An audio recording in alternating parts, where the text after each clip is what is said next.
So, General, just want to make sure you can hear us and we can hear you. Jeff, I can hear you loud and clear. Okay, very good. We're pleased to be joined today by British Army Major General Doug Chalmers. He's the Deputy Commander, Strategy and Sustainment for Combined Joint Task Force Operation Inherent Resolve, coming to us today live from Baghdad to brief us on the state of the operations. General, we'll turn it over to you for opening comments. Thank you, Jeff. Greetings to the Pentagon Press Corps. Good morning. I'm Major General Doug Chalmers, the Deputy Commander for Strategy and Sustainment for Combined Joint Task Force Operation Inherent Resolve. It's good to see you again, and much has happened in Iraq since March when I last spoke with you. We've seen pressure against Daesh increase significantly, and their so-called caliphate continue to unravel and crumble under that pressure. I've got a short opening statement for you before I take your questions. The Combined Joint Task Force strategy of degrading, dismantling, and defeating Daesh by striking them across the breadth and depth of their formations, by increasing the capability and capacity of our partners, and by harnessing the power of the 65-nation international coalition is making progress. Just over a year ago, the town of Ramadi fell to Daesh fighters, which was the high watermark of the Daesh expansion. Since then, we've seen the tide turning on Daesh. Not only have their advances been stopped, the terrain they have briefly controlled is being taken back by the Iraqi security forces and by Syrian opposition forces dedicated to defeating the terrorist group. We are striking them on multiple fronts. Their fighters on the front lines, their command and control apparatus, their leaders, their industrial base and financial system, their communication networks, and that the system that they use for bringing foreign fighters in to fill their ranks in both Iraq and Syria. In other words, we are forcing them to fight in multiple locations and in multiple directions. In Iraq, we're seeing the Iraqi security forces performing much better on the battlefield. While there are multiple reasons for this increase in combat proficiency, we think there are three significant factors. Firstly, improving Iraqi coordination between the elements of their security forces, the confidence of those forces, and the manner in which they work with coalition support. In Fallujah, we've seen the benefits of all forces involved in an operation under a single chain of coordination, and this has enabled them to act far more in concert than we had seen before. Coalition support continues to accelerate. Our strikes in support of the ground advances of the Iraqi security forces continue to provide overwhelming combat power at the right time and place on the battlefield. You already know that we have trained more than 23,000 Iraqi security forces and have seen improved performance from those units that have gone through our build partner capacity sites. We are also increasing training for Iraqi police officers and will soon be expanding that training to the border security force. So not only will the Iraqi security forces be able to liberate their territory, they'll be better set to be able to hold it and secure the population within it. Finally, and perhaps most importantly, we've seen an increase in confidence from the Iraqi security forces as they face Daesh fighters on the battlefield and defeat them. Now, those are not just words. And if you remember when I spoke to you last time in March, we were talking about how this momentum might go. But the recent advances that they've made in both the Tigris and Euphrates river valleys at the same time, concurrently, is deeply impressive, not just in fighting terms, but also in sustainment terms, which was a topic that we discussed back in March. In Syria, we've seen the same trends by our partnered opposition forces. The multi-ethnic components of the Syrian Democratic Forces are united against Daesh. We've seen opposition forces in the northeast near Mara and in the southeast near Ad-Tamf remain focused on defeating Daesh and removing its influence from their homelands. Our advice and assistance to those forces does increase their effectiveness in combat. In conclusion, we've seen advances against Daesh in both Iraq and Syria, increasing the pressure on the group throughout both countries. ongoing operations in Manbij, Fallujah, and the Tigris River Valley are shaping the battlefield and establishing the conditions for the two big future fights, Raqqa and Mosul. We've seen Daesh's desire to mount attacks against the military forces involved in the ongoing fight and against innocent civilian populations. There will be tough days ahead for our partner forces and for those of us in the coalition that work with them day by day. But we see the campaign progressing and the military defeat of Daesh in Iraq and Syria as inevitable. With that, I'll gladly take your questions. Memory tells me, and I can't quite see into the room, that the first question goes to either Bob or Lita. And they're unfortunately not here, so we'll give first question today to Joe Tabbitt from Al Hurrah. Thank you, General Chalmers. I don't know if you could give us an update about the ongoing operations in Manbij and Fallujah. I know you might not like to talk about timelines. Do you know how long it will take to enter Manbij and to clear Fallujah? Fallujah first. I think, and you've seen this in reporting and even some of our own reporting. We were slightly surprised at how quick actually some of it was going, and that's where you might have seen a misstep in how much area was cleared. But as we've looked at it and gained a better understanding through our Iraqi partners, who are the ones who are doing this clearing and coordination, they are well over halfway through and now very firmly in the northern part of the city.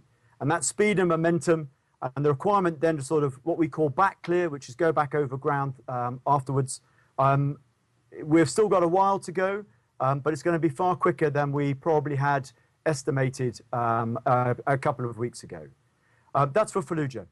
Over in Manbij, you'll know that the multi-ethnic sort of Syrian democratic piece has effectively isolated that and is now moving towards the city. But you rightly indicated in your question that in terms of future operations and exactly how that next phase will go, I will defer to the commanders on the ground to that one. Quick follow-up on Manbij. What are the obstacles that the SDF are facing in the Manbij operation? What we're seeing is quite similar to what you see in Iraq and elsewhere. So we see IDs, we see sort of rocket fire positions, and the sort of berms, etc. in that area. So it is a similar type of defensive type network that they're working their way through. Next we'll go to Idris Ali from a little British wire called Reuters. You might General, there was a report today by the Syrian Observatory that the SDF forces had fought Islamic State inside Manbij. Could you confirm that? I think it depends what you mean by inside Manbij, and I think that's the piece we're trying to get. Is as with any city, there's sort of outlying sort of areas, suburban areas, for want of a better word, or villages and hamlets.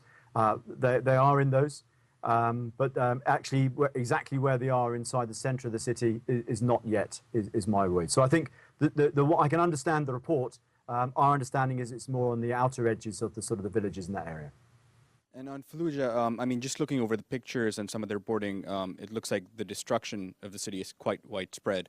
Could you give some details as the clearing operation goes, how much destruction has taken place and what you're seeing?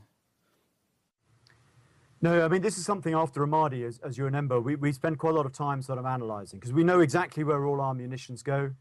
We know there was damage in the city before, which wasn't reconstructed from previous fighting.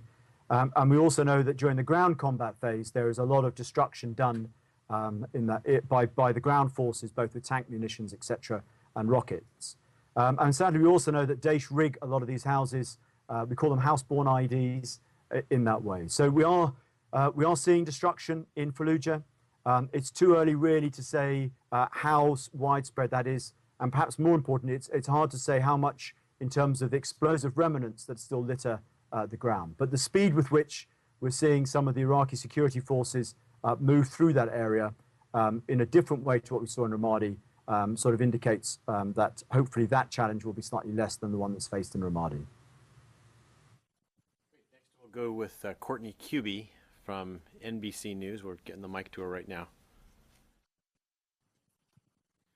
Hi, General. I wanted to ask you about the Russian strikes in Atamf. I think I'm saying that incorrectly, but from late last week that the U.S. had a call about. Have there been any other strikes, to your knowledge, Russian strikes in Syria that have come close to U.S.-backed or coalition-backed opposition forces?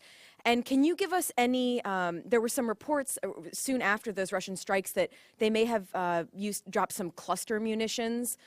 Has the coalition been able to confirm that at all?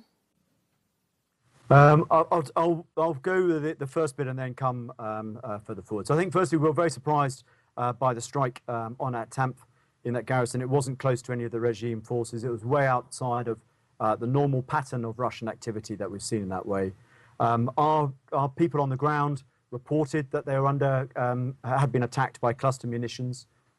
We're analysing those reports very carefully, but what we're hearing is what you're hearing, and we're just working through that in detail. But definitely, the people we advise on the ground reported cluster munitions.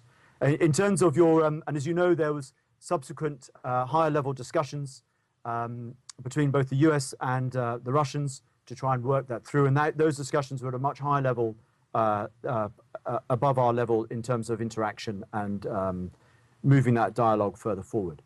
But what I can say to answer the first part of your question is no, we have not seen any further strikes close to any opposition forces that we are supporting in the fight against Daesh.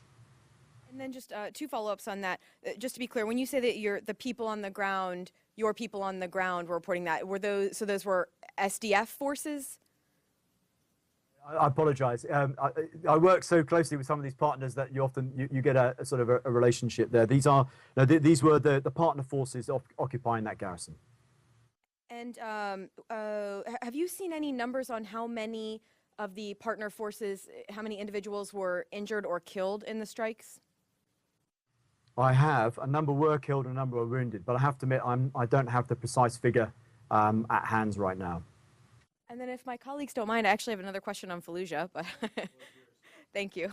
We're going to call this a one-on-one interview, just so you know.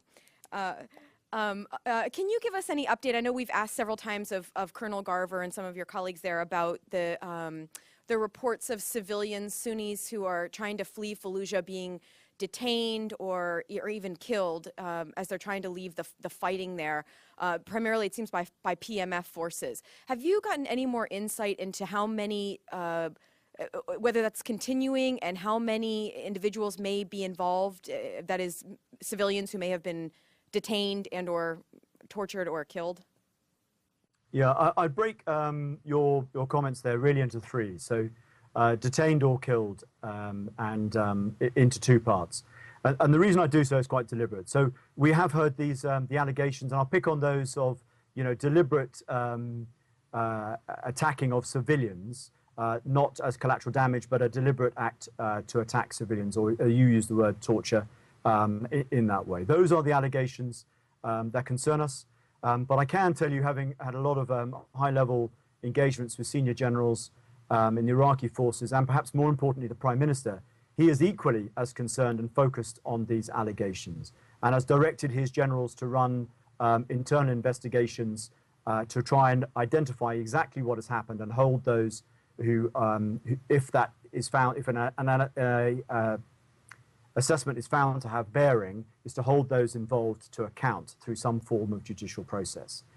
The reason I break the two words up is as the individuals are brought out of the IDPs, or the displaced people move out of Fallujah, they are screened and by the Iraqi security forces. And this is something that the international community, the Red Cross, etc., have access to. And bearing in mind the time of year and the volumes within, these screening centres by the Iraqi police do a great job under pretty trying circumstances, as I'm sure you can imagine.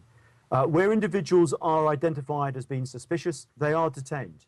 And they are detained under police custody to undergo further investigation to then make a judgment whether they should then face prosecution or whatever inside the Anbar court system, or then be released back out. And that's why the sentence you put there, I divide into two. So there are abuses against the civilian population, and then there are the screening, which may lead to detention of people that are found that warrant further investigation. Queue is empty. Anybody? Laron, you look curious. Oh, go ahead. Andrew Tillman from Military Times. Just a quick question. I'm wondering, with all the activity in Fallujah, if you can say whether any of the American forces have moved into the military facility once known as Camp Fallujah there on the south side of the city. Is there any American, or I guess more broadly coalition presence in that particular location in Anbar? No, we haven't. We haven't needed to. As you know, we operate from the base at Takadam, and our relations with those that are moving through and the way we are able to advise and assist has functioned very well, as you've seen actually by the speed of movement by the Iraqi security forces. Okay, and next we'll go to Brian Everstein from Air Force Magazine. To follow up on the questions on progress in Fallujah, can you quantify the coalition support as the Iraqis move through the city? Are there strike aircraft on station the whole time, or is it moved to sort of an ISR role? Can you quantify how the coalition air forces are participating? Well, it's a blend of both, as you can imagine. So the ISR footprint is the most important piece. And the ISR then obviously queues up the strike aircraft that move into that area. And the ISR is probably the most important part, which then queues up the strike aircraft, which is, you know very well, can move from one part to the other part incredibly quickly. Next we'll go with Laurent Barthélemy from Agence France Presse. Hello, General. About Manbij, as the SDF forces are closing into the center of the city, does that change anything for the U.S. advisors that are on the ground? Does that mean, for instance, that there will be more of them to help the SDF in the most difficult part of the battle? No, as you know, the advisors are back more with the sort of the headquarters helping a planning and coordination role. And that won't change as the forces go into there. It becomes more complex and are dealing, and actually the same question we just had about Fallujah comes to part about sort of ISR and then enabling sort of strike beneath. But no, there's no change to our profile. Strong relationships are in place with those headquarters and they'll continue. Okay. Anybody else? Corey Dickstein from Stars and Stripes. And we'll go back to Courtney after that. Hi, General. You've said it several times now that the fight in Fallujah has gone quicker than you expected. Can you talk at all about what has made it go so quick? Is it soft resistance or just a force that is operating better than you expected? I think, as I said, I think there's really three factors I think that would bring it into there. One is that better coordination between the elements. We sort of had federal police, the counter-terrorism service, and one of the commando elements, and that coordination between the three was very good, actually, in terms of bringing that through. Two, I think the confidence of those involved was better. And three, and I mentioned this last time we sort of spoke, that war is often trial and error, and you see how the Iraqi security forces have learnt how to deal with some of these Daesh obstacles and how they fight. They have adapted as well.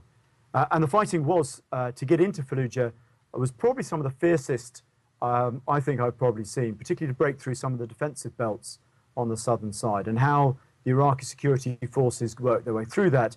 And once they made their way through that, how they then sustained momentum. So I'd put it down to three things: better coordination, adaptation and lessons learned from previous clearances, which led to confidence. And just a quick follow-up, do you guys have an idea how many Islamic State fighters are still in Fallujah and where kind of they are?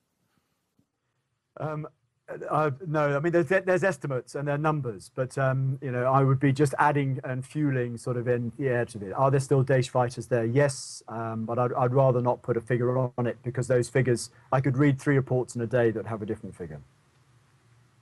Very good. Next, we'll go to Phil Stewart from Reuters. Hi there. Could you just give us a quick update about what's actually happening inside Manbij city? How many forces aligned with the Syrian Arabs and I guess some Kurds are fighting inside the city right now? How many Islamic State are there? Are there any civilians left? And then I had a follow-up question on your comments earlier about Russia. On the Manbij, it's a live ongoing operation. as you know only too well. So the actual, I'd rather not give precise definitions of where they are and how they are progressing through. Apart from the ingredients you've just described there, we believe are all still there. So still a civilian population, there are Daeshian defensive areas, and the Syrian Democratic Forces are moving closer to them and have worked through some of the defensive belts we touched on earlier on. In the city proper now?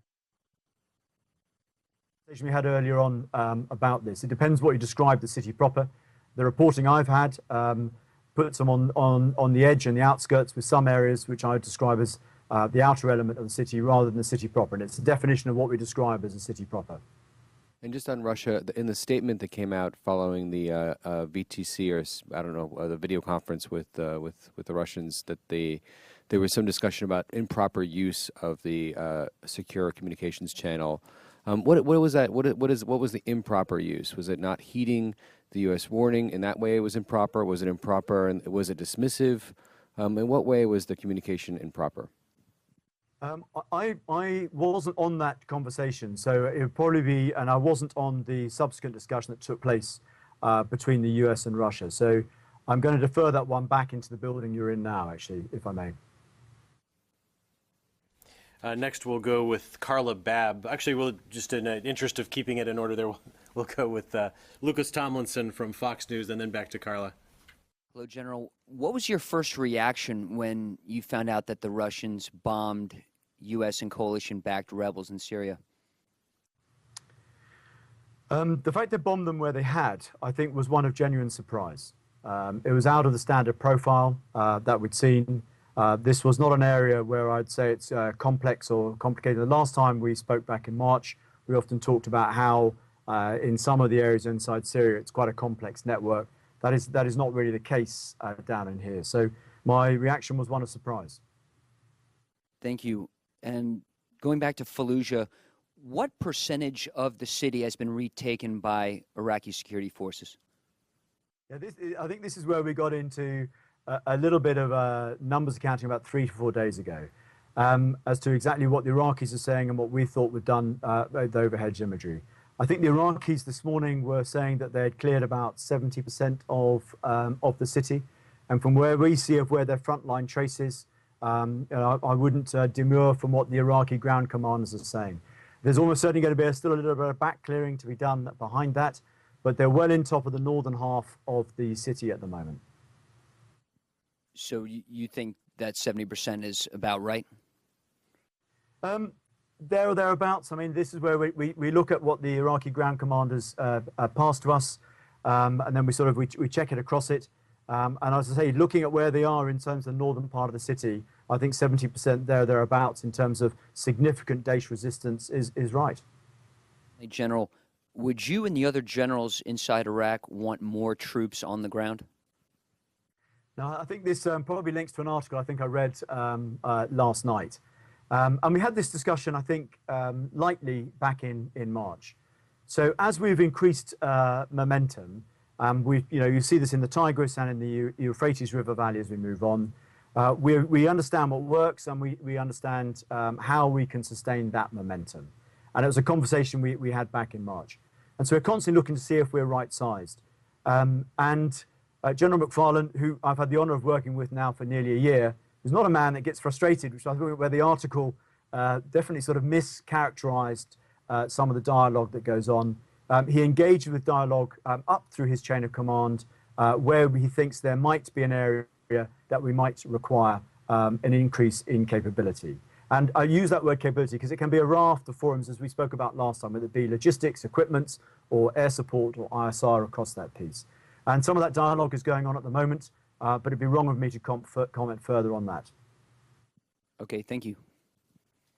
And next to Carla Babb from Voice of America. Thank you for doing this. There have been reports that on June 12th, the Free Syrian Army was firing on the Kurds outside of Aleppo, both supported by Western forces. Can you confirm the reports that there have been infighting between U.S. and coalition-backed fighters in Syria? No, I've read that. I've read it on the internet. I think a couple of weeks ago. The answer is I can't confirm or deny. It's not actually an area that I know that well. and it's not an incident that I released. I read it in the open source as you just described now. So sadly, I can't shed any more light onto that. And that's very different from what we've been told about Manbij, where it's both Kurds and Arabs working together to retake the city. What's the overall feel of the coalition-backed forces? Are you seeing some tensions overall, maybe not talking specifics like that incident on June 12th, or has there been a sort of feeling of still working together? I think it's one of still working together, and it's very much the same in all these areas. The partners that we work clearly all have their own sort of agendas and aspirations, and you've seen that change, and you all have watched the Syria situation over many a year, and that expectation and that desire, particularly as the peace process in the state that it is at the moment, often can lead to tensions. But for those that we support, they understand that we as the broader coalition are still in support of them, and it hasn't risen up to any significant rift, which I think may have been implied in your sort of question. But there's tension, yes. That reflects the complexity of Syria, but it's no more now than it has been probably for the last couple of months, by my take. And are you concerned that the Russians could bomb U.S. and coalition-backed forces again in Syria? Well, it goes back to the question was, I was surprised by what they did. So is that a concern? Yes. Is that one of the reasons why those high-level talks took place between the U.S. and Russia? Yes. And so everything we're doing very much is on trying to avoid that exactly the sort of situation you have described happening. Repercussions if that were to happen again that you're aware of? I will defer that sort of to the high-level diplomatic discussions that are ongoing. Okay, we'll give the mic back to Courtney Kuby from NBC, who had some follow-ups. Hey, General. So just one more on the Russian strikes last week. Now that it's been 5 or 6 days since it occurred, what is the military analysis of why Russia conducted those strikes? Have you seen anything? What was their incentive to hit that area? I think surprise, because we're still surprised, and those are high-level discussions which I haven't been privy to, have probably untangled some of that more. Much of what the options as to the why, I think, have been as well captured in open press as they have within that. I know that's a rather a loose answer, but it comes back into my point that we were surprised at what took place, and I've not been privy to those high-level conversations that have been going on since that strike. Sort of analytical question. We've seen several cases. Rutba is one that comes to mind, where when the coalition or the Iraqis or the SDF are moving towards an area, they move through sort of more easily than we had heard they would be. Obviously, Fallujah and Ramadi are not the case, but some of sort of the smaller towns and cities. And it seems that we're hearing that ISIS is just fleeing from some of these areas, or they're backing up, or they're moving to other areas. I'm curious if you've seen also any military analysis of this. Is there any what is your understanding of why ISIS might be, rather than staying and fighting in some of these areas, fleeing? Are they backing out to other areas, or moving and creating new strongholds in other parts of Syria or Iraq? Are they moving out of the area? I guess what is the trend that you're seeing, if there is one? I think I'm just trying to see if I've used the language in my opening statement. I don't think I did, but I know it's been written before. We've worked pretty hard at sort of attacking Daesh across their depth, and that has had an effect. And they are definitely weaker now than they were when I first came in to see this area. So they are making choices, and sometimes that choice is to cede a town and move back, and sometimes it is to hold and stand firm on that piece of decision. But I suppose to summarize it is where, when I first came in, they sort of held everywhere. Now you are seeing them make choices, which I think is what your question gets at quite rightly. But the other thing I would say, and it comes back into the confidence of the Iraqi security forces, a year ago, they were very hesitant. So, even the lightest bit of resistance would cause them to pause and to hold off. That increase in confidence now means that the Iraqi security forces, and Rutba was a good example of it, move forward until they hit hard resistance rather than be sort of slowed down by light resistance. And that's probably, so there's two reasons to why you're seeing what you're seeing. One, Daesh are weaker. Two, the Iraqi security forces are stronger. And that's causing, I think, what you're seeing in terms of momentum, it would be the word to describe it. Thank you. Okay, anybody else? Back to Phil Stewart from Reuters. Just a quick question on Fallujah. Do you think that the way that the Iraqis carried out the operation in Fallujah is going to, on a strategic level, improve ties with the Sunnis? I think I hope so, but I think it's still fairly early to say. We've got a very good governor in Anbar, and this is where the work with the governor's office and the government of Iraq in terms of managing what was an incredible exodus of pretty malnourished refugees or displaced people from that town. How the follow-on story will be pretty important. But the manner in which, and we talked about the abuses, but actually I don't, speaking to a lot of the Iraqis, these allegations are being taken very seriously, but they have never fulfilled some of the fear of how Fallujah would go when this was first discussed about a month ago. So I think it has gone very well, and I think the governor of Anbar and the government of Iraq are very aware that the story will continue, and it's how some of these displaced people are looked after in the aftermath that will matter next. And we'll go back to Lucas Tomlinson from Fox News. General, just one more crack at it. Going back to the potential for more troops going to Iraq, you mentioned that it, quote, might be an area of something that's being discussed. How many troops are we talking about here? Are people talking about increasing the number of trainers or any other kind of forces? No, and you'll completely understand why I'm going to have to decline that, because that is an ongoing dialogue that General McFarlane is sort of leading up with his chain of command, and it is a dialogue, and so it's pre-decisional at this moment. Items have been discussed, but it would therefore be definitely wrong of me to try and put on it, and it links into the sort of areas that we talked about. You touched on it there as well. Trainers, some of the logistics elements, and some of those other areas that we will be looking in to help the Iraqis sort of sustain their momentum. But to put a figure on it at this time, as this dialogue is ongoing, would be wrong of me. And just lastly, we're talking hundreds or thousands or more in the hundred scale? Well, I can guarantee it's not the thousands, but it'd be wrong of me to take it any further than that. Okay, anybody else? All right, with that, General, we thank you for your time today. Did you have any closing comments for us? Nope. Thank you again for the sort of questions. I think it's quite useful to do these things several months apart. I think the one that we haven't really talked about is the Iraqis' ability to sustain. It was a topic of conversation we had sort of last time.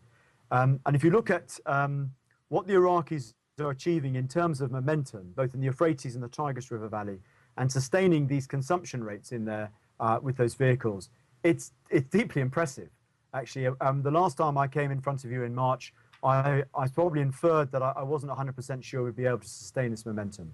We have reached in to help them to achieve velocity of spare parts and munitions. But what they're achieving, and when you think about it, it's only a year and a bit since, as an army, that they were massively on retreat and abandoning equipment, is a significant advance. And the Iraqi generals who are facing this sustainment challenge that I worked on a daily basis, they're pretty focused on trying to sustain this momentum. Are we reaching in to help them? Absolutely. And that comes back into some of the questions we've just had now, just to help them maintain that momentum. But thank you. Thank you, everybody.